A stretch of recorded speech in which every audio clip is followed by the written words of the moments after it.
Halo Sobat Jejak Cerita, di sini ada yang belum pernah dengar cerita atau film tentang Hachiko? Waduh, kalau belum, parah sih. Oke.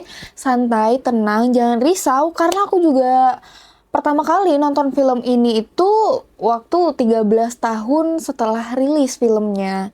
Jadi sebenarnya tahu cerita Hachiko itu dari sosmed sih, dan katanya film Hachiko ini bikin nangis gitu. Jadi penasaran kan, jadi pengen nonton gitu. Nah, awalnya itu aku nggak ekspektasi apa-apa tentang film ini. Tapi pas nonton, ujung-ujungnya nangis kejer juga. Bahkan pas filmnya udah selesai, tetap aja nangis. Waduh, lebay banget ya.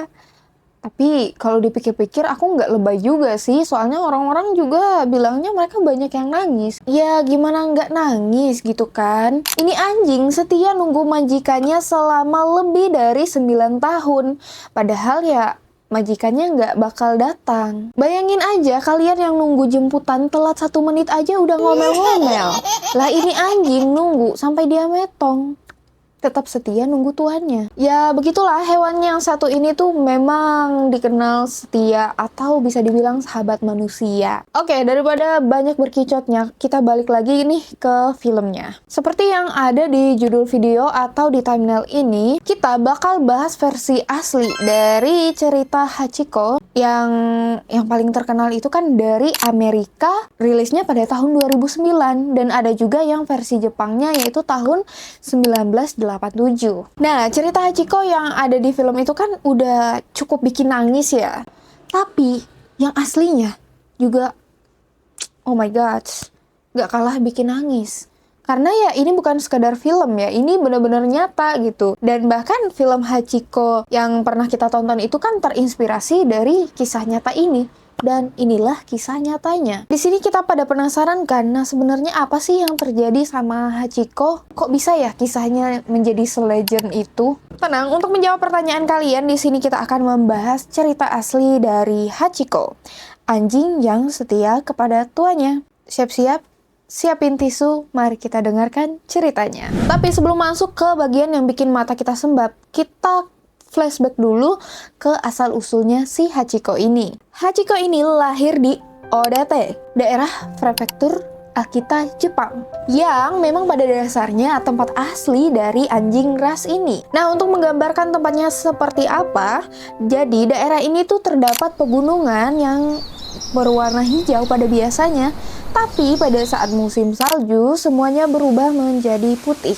Udara di sana dinginnya bukan main, bahkan bisa minus sampai belasan derajat. Nah, makanya anjing Alkita itu udah terbiasa sama udara yang dingin atau bersalju, atau kita sebut dengan cuaca ekstrim ya. Dan kebetulan juga bulu mereka itu tebal, jadi sanggup-sanggup aja gitu kan. Hachiko sendiri lahir di peternakan Alkita terbaik yang ada di Jepang. Dia lahir bareng beberapa saudara kandungnya. Si Hachiko kecil ini bisa dikenal sebagai anjing yang pada umumnya, yaitu anjing yang cukup aktif, suka bermain, atau suka lari-larian lah, kayak gitu istilahnya. Oke sob, singkat cerita, saat 2 bulan kemudian, Hachiko ini masih kecil dan dia masih suka ngekorin tuh emaknya kemana-mana. Emaknya jalan ke situ dia ikut. Jadi dia tuh otomatis ngerasa aman karena ada induknya di situ. Mau hujan badai sekalipun, selama ada induknya ya dia masih ngerasa aman. Tapi pada suatu hari di suatu pagi yang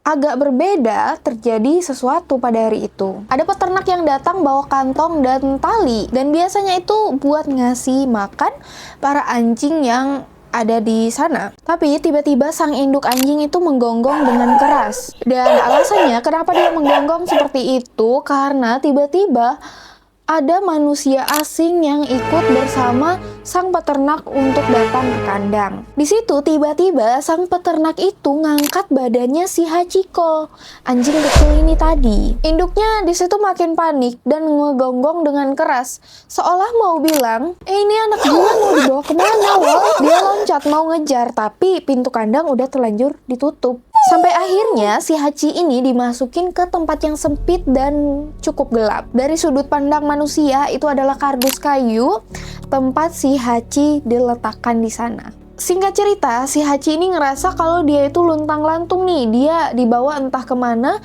yang bahkan bau-bau di sekitarnya tuh dia nggak kenal sama sekali. Lalu setelah beberapa lama kemudian, kardusnya itu dibuka. Di situ dia ngeliat dua orang yang lagi ngobrol. Ada satu pria yang cukup muda dan satunya kelihatan agak berumur gitu. Tapi si Hachi tiba-tiba dipindahin dari tangan pria muda tadi ke pria parubaya ini. Nah, kemudian si pria parubaya ini membawa si Hachi itu ke tempat yang cukup rame. Terus suara-suara di sana cukup terdengar asing buat si Hachi. Dan si Hachi cuma bisa diem dan noleh sana-sini. Itu adalah sebuah ruang kelas di suatu kampus yang ada di Jepang, yaitu Universitas Kekaisaran Tokyo, Jepang. Dan ternyata pria yang membawanya ini adalah seorang profesor yang bernama Hidesuburo Ueno. Setelah keluar dari kelas, si Hachi ini merasa dia dibawa ke sebuah tempat, kalau menurut manusia itu adalah kereta api. Di sana mereka terus melanjutkan perjalanan sampai mereka berada di sebuah kota, yaitu Shibuya. Dan ternyata mereka sudah berada di rumah sang profesor tadi. Nah, sesampainya di rumah Profesor Ueno, begitu pintu rumah dibuka, si Hachi ini masih canggung banget. Banyak suara aneh, bau asing, tapi juga cukup bikin penasaran. Nah, rasa penasarannya ini melebihi rasa ketakutannya. Pelan-pelan dia mulai jalan terus ngendus ke sana sini. Ada bau kayu di lantai, aroma buku tua yang tersusun rapi di rak, sampai wangi makanan yang ada di dapur. Intinya di hari pertama itu si Hachi ini sibuk buat mengeksplor rumahnya sang profesor. Malam pun datang dan buat pertama kalinya si Hachiko ini merasa kesepian karena ya biasanya dia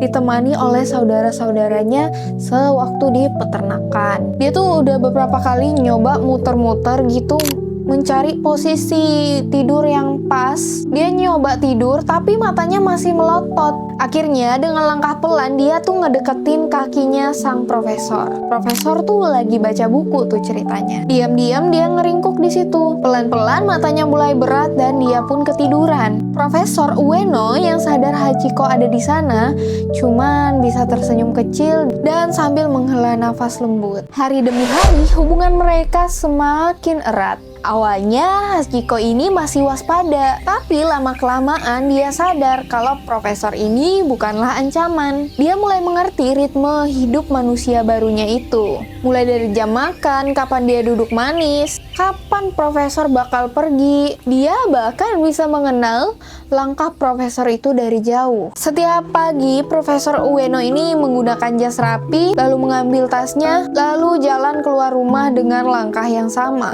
Dan setiap pagi juga si Hachiko ini ngikutin si profesor. Tapi waktu itu dia ngikutinnya sampai depan pintu rumah, sambil natap punggung tuannya yang pelan-pelan menutup pagar rumahnya. Tapi setelah beberapa lama di suatu pagi, setelah sarapan, Profesor Ueno ini kan mau berangkat. Dia pakai jas, ngambil tas, dan mau pergi atau berangkat seperti biasanya. Nah, pagar tuh udah dia kunci biar si Hachiko ini nggak bisa kabur. Setelah berjalan beberapa jauh, si profesor ini agak kaget. Kok tiba-tiba di samping dia, si Hachiko ini lagi jalan. Dia noleh dikit terus agak kaget gitu kan. Tapi karena udah terlanjur jauh ya gak mungkin lagi kan dia mau nganterin Hachiko. Takutnya nanti dia ketinggalan kereta. Jadi ya udah dia biarin aja si Hachi itu ngikutin dia. Hingga akhirnya mereka pun jalan bareng ngelewatin stasiun Shibuya. Lalu sesampainya di stasiun Shibuya, profesor ini pun menjongkok dan mengelus kepalanya Hachiko. Kamu nggak boleh ikut Hachiko, kata si profesor itu sambil menatap ke arah anjing ini. Jadi akhirnya dia menunggu di bawah pohon yang cukup rindang yang ada di depan stasiun. Mendekati sore tuh suara kereta mulai kedengaran lagi tuh. Si Hachiko yang tadinya duduk nyantai langsung berdiri dan matanya berbinar. Begitu pintu kereta itu terbuka, profesor pun muncul dari sana. Hachiko pun langsung meloncat kecil, ekornya goyang-goyang heboh gitu dan profesor cuman bisa ketawa. Dan dia pun mengelus kepalanya Hachiko dan mengajak Hachiko untuk pulang.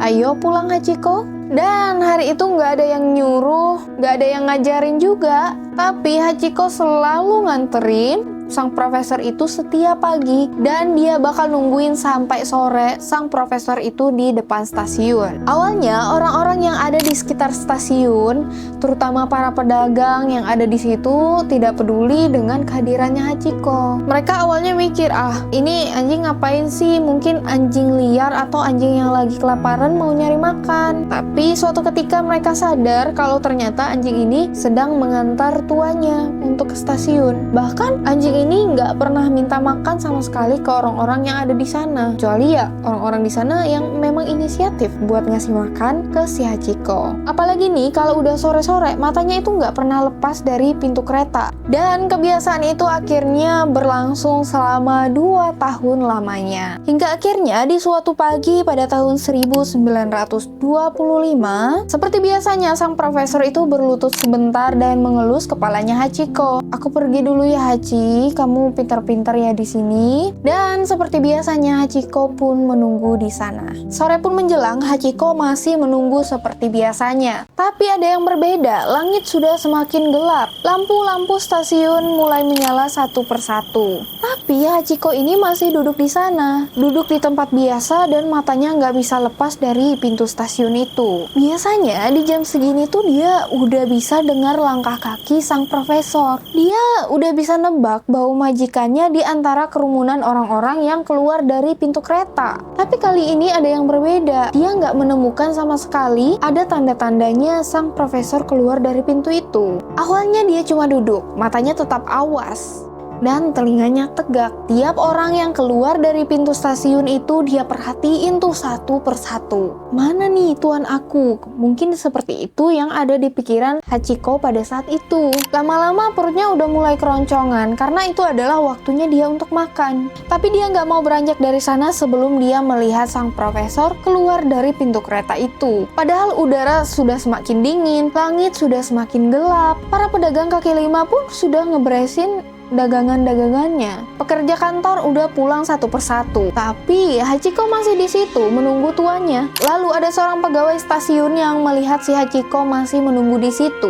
Dia pun mencoba untuk mengusir dengan pelan. Hachiko, pulang sana, tuanmu tidak ada lagi. Tapi si Hachiko ini cuma diam. Dia cuma bisa bolak-balik karena dia ngerasa bingung. Ya namanya juga hewan, mereka kan nggak ngerti tuh konsep kematian itu seperti apa. Ya mau dibilang tuannya meninggal pun dia juga nggak ngerti kan. Yang dia tahu, dia terus menunggu dan menunggu sampai tuannya kembali. Sampai akhirnya malam pun tiba dan kereta itu sudah tidak beroperasi lagi. Nah, setelah Profesor Ueno meninggal pada tahun 1925, hidup Hachiko pun langsung berubah 180 derajat. Bayangin aja, anjing yang tadinya tinggal di rumah yang nyaman, dirawat sama majikan yang sayang sama dia, tiba-tiba harus menjadi anjing tanpa rumah. Ada beberapa orang yang merasa kasihan dan mencoba untuk merawat Hachiko. Sampai si Hachiko ini pun dipindah-pindahin ke berbagai rumah yang tentunya jauh dari stasiun Shibuya. Tapi tetap aja si Hachiko tahu untuk jalannya kembali. Jadi ujung-ujungnya dia tetap balik lagi tuh ke stasiun itu.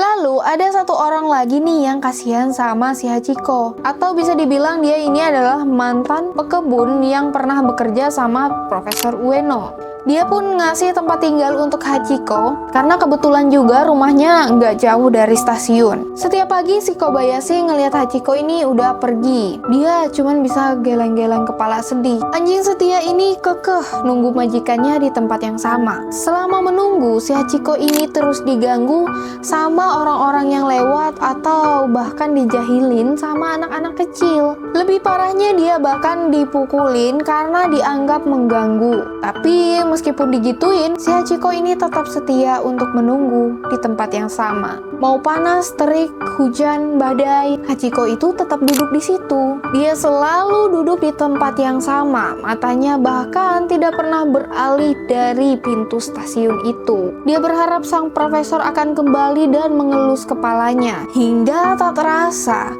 Hachiko ini telah menunggu tuannya selama bertahun-tahun. Kalau dihitung-hitung sudah 9 tahun lamanya. Hingga suatu ketika ada seseorang yang kebetulan lagi lewat di sekitar stasiun itu dan dia ngeliat ada anjing Alkita yang terlihat sangat lusuh.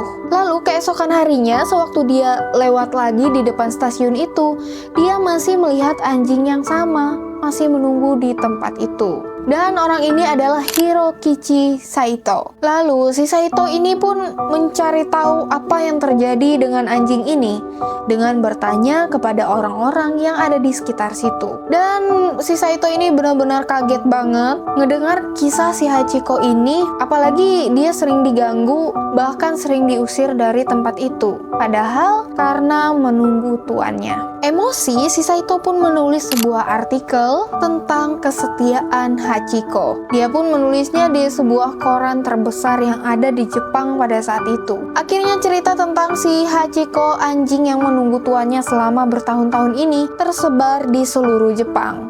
Sejak hari itu, si Hachiko ini bukan sekedar anjing liar, tapi juga dia sebagai simbol kesetiaan yang dikagumi oleh banyak orang. Karena begitu banyak orang yang tersentuh dengan cerita ini, pada tahun 1934, pemerintah pun mendirikan sebuah patung untuk Hachiko, yaitu tepat di tempat dia selalu menunggu di stasiun Shibuya. Dan uniknya saat patung tersebut diresmikan, si Hachiko hadir pada saat itu. Hari demi hari berlalu dan si Hachiko terus menunggu tuannya di tempat itu. Tubuh Hachiko pun sudah mulai ringkih, tapi perasaannya masih tetap sama. Dia masih saja menunggu tuannya di tempat itu. Langkahnya udah tak sekuat lagi dan matanya udah tak secerah dulu lagi. Dia akan selalu menunggu dan dia tidak pernah berubah. Yang mana setiap kereta datang, dia pasti tidak pernah mengalihkan pandangan matanya dari pintu kereta karena dia masih berharap tuannya akan kembali. Terlebih lagi bulunya udah kusam, tubuhnya lemah dan dia nggak mau pergi sama sekali. Hingga akhirnya saat Hachiko sedang menunggu, tiba-tiba bayang-bayang tuannya itu mulai terlintas di pikirannya. Dia ingat saat pertama kali bertemu dengan tuannya, di mana mereka sering bermain bersama. Si Hachiko ini selalu nemenin waktu tuannya sedang baca buku, dan dia ingat pelukan hangat sang profesor saat mereka sedang tidur. Intinya kenangan-kenangan itu kembali muncul di pikirannya Hachiko. Di sana dia kembali melihat sang profesor dengan tangan terbuka dan mengajak Hachiko untuk pulang. Akhirnya Hachiko pun bisa menemui tuannya yang sudah lama menunggunya. Dan kalian tahu itu artinya apa? Ya, si Hachiko sudah menghembuskan nafas terakhirnya setelah menunggu Profesor Ueno selama 9 tahun 9 bulan 15 hari. Setelah tiada, si Hachiko ini dikuburkan di sebelah makam tuannya. Tapi kemudian si Hachiko ini kembali untuk diotopsi. Otopsi awal menyebut Hachiko ini meninggal akibat banyaknya parasit yang ada di dalam tubuhnya. Bahkan ada tusuk sate yakitori yang ada di perut anjing ini. Tapi baru sekitar tahun 2010 terungkap bahwa penyebab kematian Hachiko yang sebenarnya adalah karena kanker. Dan itulah tadi cerita Hachiko, anjing paling setia sepanjang sejarah. Ya, hewan yang satu ini memang dikenal setia banget ya. Oke, sekian dulu cerita dari aku. Jangan lupa untuk tekan like, komen, dan subscribe untuk mendapatkan video-video terbaru dan terupdate dari channel Metrik Pramesti. Sampai jumpa di video berikutnya. See you!